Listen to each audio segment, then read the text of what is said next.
2 Kings chapter 3. Joram, son of Ahab, began his rule over Israel in Samaria in the 18th year of Jehoshaphat, king of Judah. He was king for 12 years.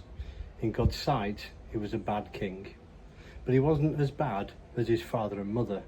To his credit, he destroyed the obscene Baal stone that his father had made.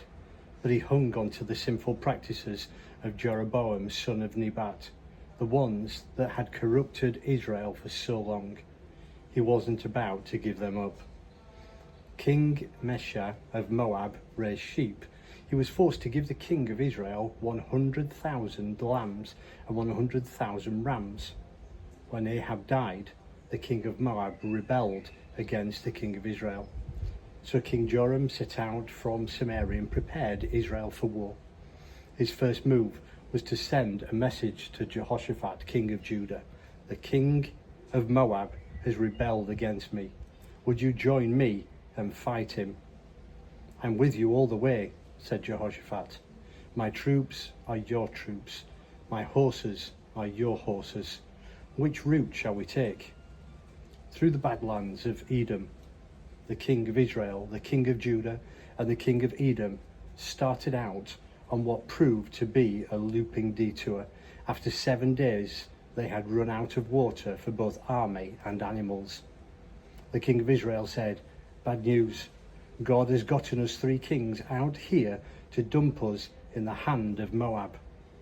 But Jehoshaphat said, "Isn't there a prophet of God anywhere around through whom we consult God?" One of the servants of King of Israel said, "Elisha, son of Shaphat, is around somewhere, the one who was Elijah's right-hand man." Jehoshaphat said, "Good, a man we can trust." So the 3 of them, the king of Israel, Jehoshaphat, and the king of Edom, went to meet him. Elisha addressed the king of Israel. "What do you and I have in common?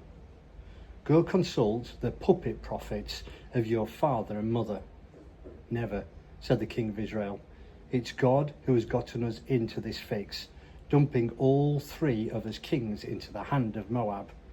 Elisha said, "As God-of-the-Angel-Armies lives, and before whom I stand ready to serve, if it weren't for the respect I have for Jehoshaphat, king of Judah, I wouldn't have given you the time of day, but considering, bring me a minstrel." When a minstrel played, the power of God came on Elisha. He then said, God's word, "Dig ditches all over the valley. Here's what will happen. You won't hear the wind, you won't see the rain, but this valley is going to fill up with water, and your army and your animals will drink their fill." This is easy for God to do. He will also hand over Moab to you. You will ravage the country, knock out its fortifications, level the key villages, clear cut the orchards, clog the springs, and litter the cultivated fields with stones. In the morning, it was the hour of morning sacrifice. The water had arrived. Water poured in from the west, from Edom, a flash flood filling the valley with water. By this time, everyone in Moab had heard that the kings had come up to make war against them. Everyone who was able to handle a sword was called into service and took a stand at the border.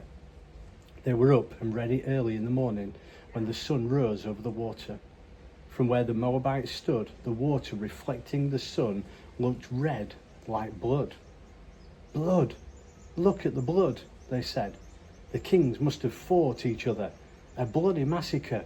Look for the loot. Moab." When Moab entered the camp of Israel, the Israelites were up on their feet, killing Moabites right and left. There were Moabites running for their lives. Israelites relentless in pursuit, a slaughter. They leveled the towns, littered the cultivated fields with rocks, clogged the springs, and clear-cut the orchards.